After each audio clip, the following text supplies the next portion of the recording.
अपना कार्य करते हुए भी हमारा ध्यान सिमरन करने से ना हटे, यह कैसे संभव है? जब हम सिमरन कर रहे होते हैं तो हम प्रभु को याद कर रहे होते हैं। वो समय जबकि हम कोई मानसिक काम ना कर रहे हों, क्योंकि जो सिमरन है वो मन से किया जाता है, मन ही मन किया जाता है, ज़बान से नहीं। तो जब हम कोई कार्य कर रहे हों जिसमें कि हमारी एक्टिविटी मेंटल नहीं है, शारीरिक रूप से कुछ कर रहे हो, तो हम सिमरन कर सकते हैं। जैसे वो कहावत है कि हथ कार बल दिल यार बल के, इंसान काम करता रहता है जो भी कर रहा है, लेकिन उसका ध्यान पिता परमेश्वर की ओर हो। तो जब भी हम सिमरन करें, हम देखें कि हमारा ध्यान प्रभु की ओर होना चाहिए। अगर हमारा ध्यान बाहर की चीज़ों में जाएगा तो फिर हम सिमरन ठीक तरीके से कर नहीं पाएंगे, क्योंकि जिस ओर हम ध्यान करेंगे उसी किस्म के ख्यालात हमें आएंगे। तो ज़रूरी है कि हम जब भी सिमरन करें, हम हाथों से चाहे कुछ कर सकते हैं, लेकिन ध्यान प्रभु की ओर होना चाहिए। और जब ध्यान प्रभु की ओर होगा और हम उसकी प्रैक्टिस करेंगे सिमरन की, तो फिर हम देखेंगे कि जब भी हम आंखें बंद करेंगे, सिमरन करेंगे या प्रभु के नाम का जाप करेंगे, कुछ काम कर रहे हैं, आंखें खुली भी हों, जो अभ्यास नहीं कर रहे, खाली सिमरन आप कर रहे हैं, तो आपकी अटेंशन सिमरन की ओर होगी। तो जितनी ज़्यादा अटेंशन सिमरन की ओर होगी, तभी हम देखेंगे कि हम सही तरीके से सिमरन कर सकते हैं। जैसे अगर आप घर में कुछ भी काम कर रहे हैं, घर में कई फिज़िकल वर्क होते हैं जो इंसान को हाथों से करता है, कुछ करता है, तो वो अगर कर रहे हैं तो उस वक्त हम सिमरन ज़रूर कर सकते हैं।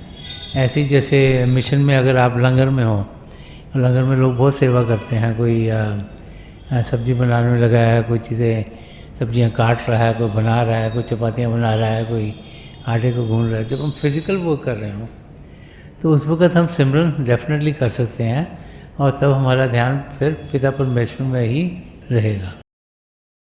जीवन में एक पूर्ण सतगुरु के होने से हमें क्या बरकतें मिलती हैं?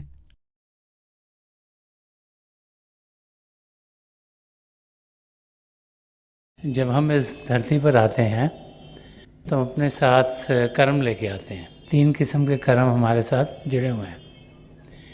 प्रारब्ध कर्म जो कि इस ज़िंदगी में हमने झेलने हैं, संचित काम जो कि जितने भी पुराने हमारे कर्म थे उनका संग्रह है, और फिर जब हम जीते हैं तो हर रोज़ हम सोचते हैं, बोलते हैं, कार्य करते हैं, तो उससे कर्म बनते हैं, जिन्हें क्रियामान कर्म कहा जाता है। जब हम खुशकिस्मत होते हैं तो किसी पूर्ण महापुरुष के चरण कमलों में पहुंचते हैं, वो हमें नाम की देन देते हैं, तो हमारे संचित कर्मों का नाश तभी कर देते हैं। प्रारब्ध कर्मों में हमें मदद करते हैं और हमें समझाते हैं कि क्रियामान कर्म हमारे कैसे रोज़ाना करें। तो वो भाई बहन जो वहाँ तक नहीं पहुँच पाते, उनके कर्म उनके साथ जुड़े रहते हैं। एक तो उनका संचित कर्म का जो भार है वो साथ में रहता है।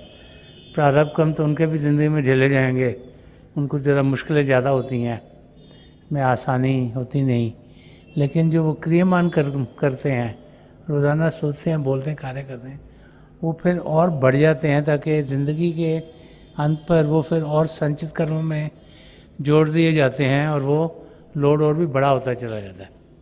तो ऐसे भाई बहन 84 लाख जिया जो उनके चक्कर में अटके रहते हैं, और उन्हें फिर किसी न किसी योनि में और जाना पड़ता है, और फिर जब भी प्रभु की उन पर दया में होगी, तभी फिर एक नया मानव जीवन दोबारा से मिले उन्हें, ताकि उन्हें कोई चांस लगे अपने सब कर्मों का नाश करने का। निष्काम सेवा को जीवन का हिस्सा कैसे बनाएं? हर एक इंसान सेवा तब करने की कोशिश करता है जब उसे लगता है कि किसी को ज़रूरत है।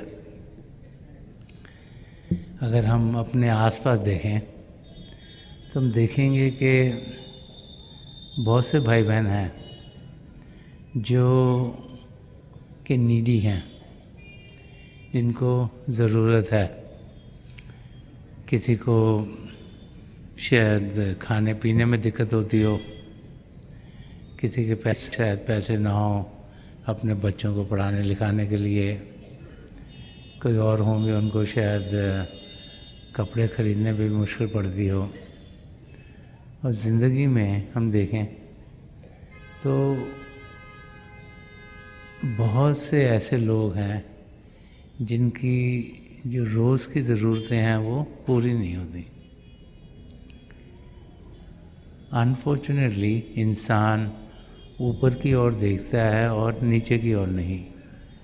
वो सोचता है कि शायद मेरे में कुछ प्रभु ने ऐसे कर दिया कि मुझे ये नहीं मिला, मुझे वो नहीं मिला।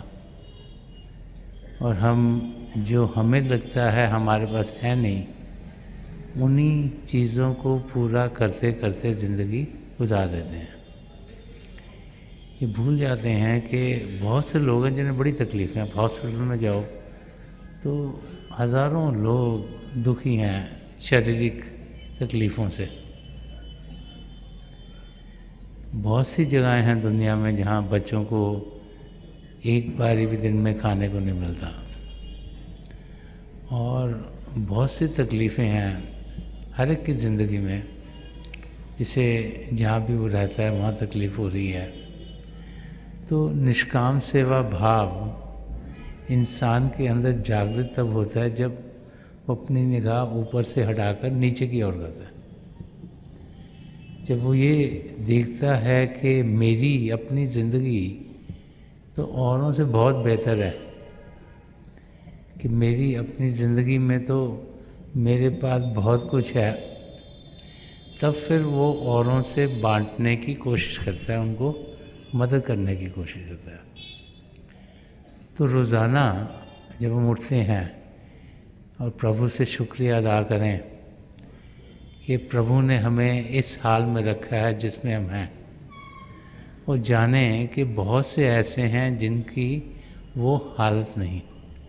तो इंसान जब उस अवस्था में पहुंचता है, जब उसको अंदर से शुक्राना आता है, जब अंदर से उसे लगता है कि प्रभु ने मुझे बहुत कुछ दिया है, तभी निष्काम सेवा भाव के लिए उसके कदम बढ़ने शुरू होते हैं। तो हमें ये जानना है कि प्रभु की हम पर देन है, उन्हीं की देन से हमारी ज़िंदगी इस समय चल रही है। और बहुत से ऐसे हैं जो उस लेवल तक पहुंच नहीं पाते। तो हमें अपनी ज़िंदगी में उन्हें दिलो जान से मदद करनी चाहिए और करनी है। जब इस किस्म के भाव इंसान के अंदर आते हैं तभी वो सही मायने से सेवा करता है। और निष्काम सेवा तब हो जाती है जबकि किसी की मदद कर कर हम फिर कोई रिटर्न्स ना चाहें। बहुत सी बार इंसान जब किसी को कुछ देता है, चाहे शारीरिक रूप से अब मदद करे, चाहे मानसिक रूप से मदद करे, चाहे फिनेंशियली हेल्प करे, या किसी और तरीके से जब किसी को मदद करता है तो उसके वास्ते वो कुछ वापस चाहता है। जब उस किस्म के भाव हों तो फिर वो जो देना है वो एक किस्म का बिजनेस हो गया, लेन देन हो गया। लेकिन जब भी हम मदद किसी की करें, इस भाव से करें कि हमें कुछ वापस नहीं चाहिए, कि हमने किसी की मदद कर दी क्योंकि प्रभु ने हमें मदद करने के लायक बनाया है।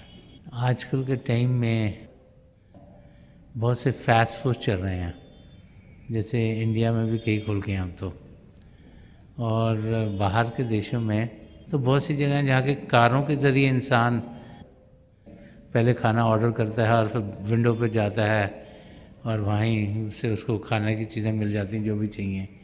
तो कारों के ज़रिए लोग खाना वहाँ से ले लेते हैं, निकलने की ज़रूरत नहीं पड़ती। तो एक वाक़या है रिसेंटली कि किसी ने जब अपना खाना लिया तो 1 कप कॉफ़ी के पैसे ज़्यादा छोड़ दिए और कहा कि जो मेरे पीछे आ रहे हैं इनको कॉफ़ी का 1 कप तो मेरी तरफ से दे देना। तो जब पीछे वाला आदमी आया विंडो पर तो उन्होंने उसको कहा ये कॉफ़ी जो तुमने ऑर्डर करी थी इसके पैसे किसी और ने दे दिए, तुमको देने की ज़रूरत नहीं। तो उस इंसान ने कहा कि ठीक है, तुम जो मेरे पीछे आएगा ना उसको कॉफ़ी देना, मेरे से पैसे ले लो।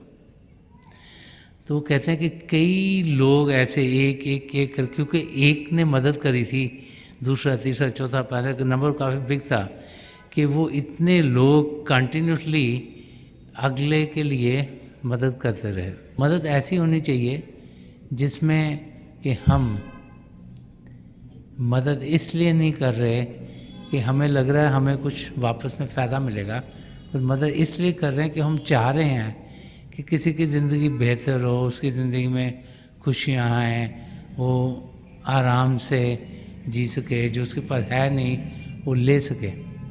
तो जब निष्काम भाव से इंसान सेवा करता है तो वो सेवा उसके लिए बड़ी ही सफल रहती है। अपने किसी नजदीकी की मृत्यु होने पर हम अपने आप को कैसे संभालें?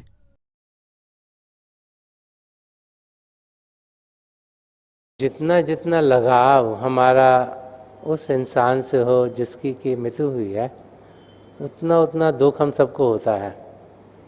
हमारे माता पिता के जाने पर, हमारे बाल बच्चों के जाने पर, भाई बहन के जाने पर, या और जो हमारे नज़दीकी हैं, चाहे हमारे नेबरहुड में रहते हों, चाहे हमारे साथ काम करते हों। तो जितनी जितनी नज़दीकी हमारी किसी के साथ होती है उतना ही लगाव हमें होता है। जितना ज़्यादा लगाव होता है उतना ही दुख ज़्यादा हमें होता है जब कोई इंसान इस धरती को सदा सदा के लिए छोड़ के जाता है।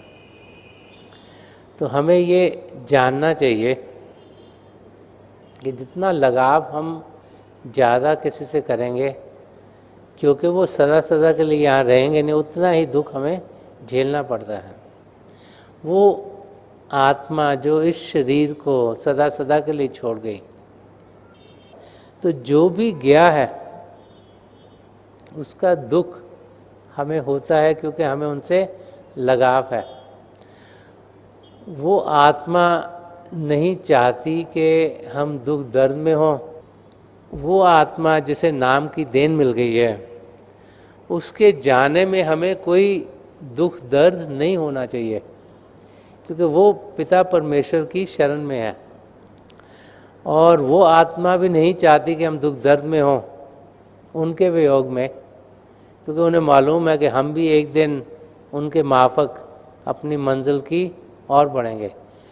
तो कोई जाता है तो उसका वियोग हमें करना नहीं चाहिए, और हमें अपना ध्यान उस ओर करना चाहिए कि हमारी तरक्की अपनी मंजिल की ओर किस तरीके से हो रही है।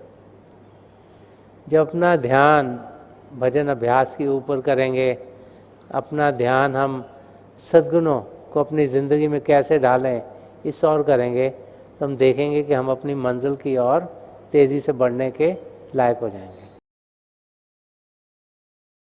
हम कठिन परिस्थितियों में कैसे शांत रह सकते हैं? हर एक की ज़िंदगी में ऊंच नीच आती रहती है, और जब भी हमें लगे कि हमारी ज़िंदगी में बहुत हलचल है तो हमें सोचना चाहिए कि कहाँ से हमें शांति मिल सकती है। दुनिया की किसी भी चीज़ की ओर जाएंगे तो उसमें से कुछ भी स्थायी नहीं है, सब में हलचल ही हलचल है। तो अगर हम अपने आप को बाहर की दुनिया में शांत करने की कोशिश करेंगे तो वो नामुमकिन है। हमारे अंदर प्रभु का शब्द चल रहा है, जो सृष्टि के शुरुआत से चल रहा है, आज भी चल रहा है, सृष्टि के आखिर तक रहेगा। उस शब्द के साथ हमने जुड़ना है। अगर उसके साथ जुड़ेंगे तो फिर हम देखेंगे कि हम शांत हो पाएंगे। तो हमें अपनी ज़िंदगी ऐसी बनानी है जिसमें कि हम अंदर की दुनिया में बाकायदगी से रोज़ाना बढ़ते चले जाएं। जैसे जैसे हमारे कदम अंदर की दुनिया में बढ़ेंगे तो हम देखेंगे कि बाहर की दुनिया में चाहे हमारे को कितनी भी तकलीफ़ें हों, लेकिन हमारे अंदर जो शांति का स्रोत है उसके साथ जब हम जुड़ेंगे तो ज़िंदगी खुद ब खुद खूबसूरत रहेगी, तकलीफ़ों से दूर रहेगी। जैसे अगर बाहर गर्मी हो या सर्दी हो और अगर आपके घर में एयर कंडीशन लगा है तो आपको सर्दी या गर्मी लगती नहीं। ऐसे ही बाहर की दुनिया में कुछ भी हलचल हो सकती है, लेकिन अंदर की दुनिया एयर कंडीशनड है। जब अंदर की दुनिया में बढ़ते हैं वहाँ पर शांति शांति है। तो जितना ज़्यादा हम अंदर की दुनिया में बढ़ पाएँ उतना ही हम देखेंगे कि बाहर की तकलीफ़ों को हम आसानी से सहन कर पाएंगे और उनमें से गुजर जाएंगे। थोड़ी देर के लिए आप सब अभ्यास के लिए बैठ जाइएगा। आप जहाँ भी बैठे आराम से बैठिएगा।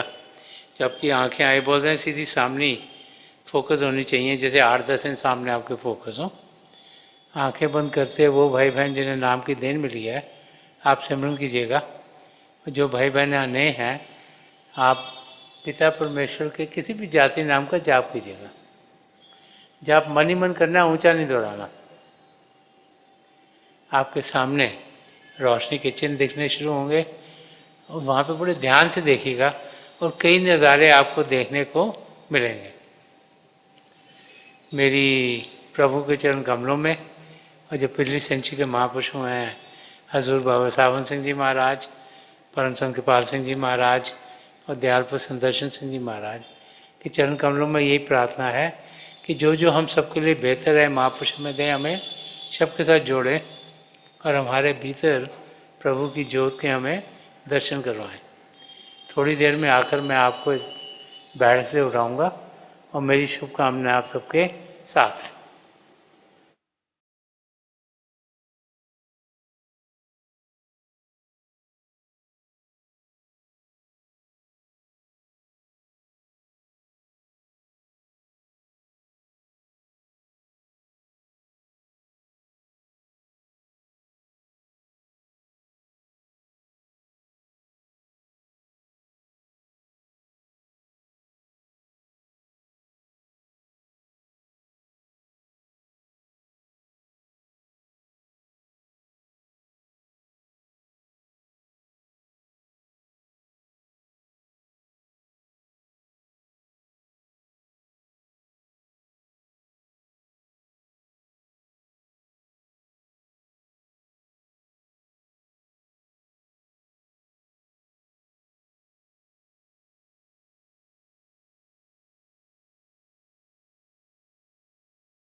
छोड़ दीजिए जी, प्लीज़ लीव ऑफ।